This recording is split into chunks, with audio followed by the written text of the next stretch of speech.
Manhattan District Attorney Alvin Bragg hit back at Republican lawmakers on Thursday, accusing them of interfering in his office's criminal probe into former President Donald Trump.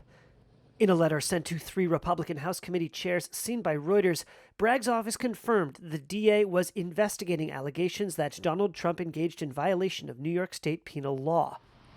But the prosecutor called Congress's demand for documents and testimony related to the probe, quote, an unprecedented inquiry into a pending local prosecution, and one that arose, quote, after Donald Trump created a false expectation that he would be arrested the next day, and his lawyers reportedly urged you to intervene.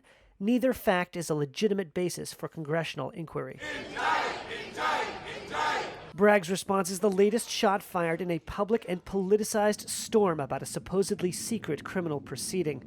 It erupted with new urgency after the former president forecast he would be arrested this week.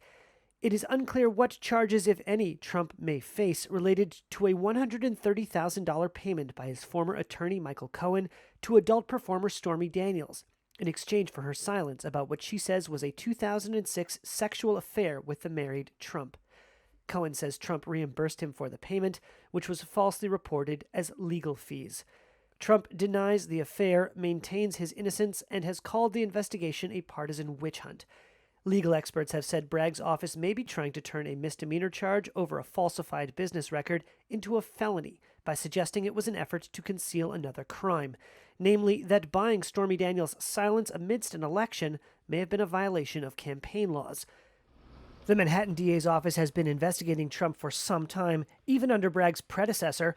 Bragg caught some by surprise when he revived the hush money payment probe earlier this year. He resurrected this old prosecution, the Stormy Daniels prosecution, which had been called, and they literally called this in the district attorney's office, the zombie case. John Coffey is a professor at Columbia University's law school and says Bragg is facing a difficult challenge and has made himself a political target. You've got to find an offense that you can legitimately prosecute in New York State, and that's quite problematic.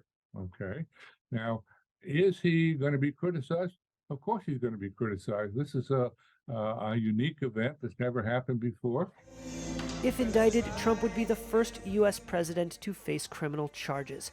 He has mounted a third campaign for the White House while facing legal woes on several fronts, including federal investigations into his retention of classified documents, his attempts to overturn his 2020 election defeat, and a state-level probe in Georgia into whether he unlawfully sought to reverse the 2020 election results in that state.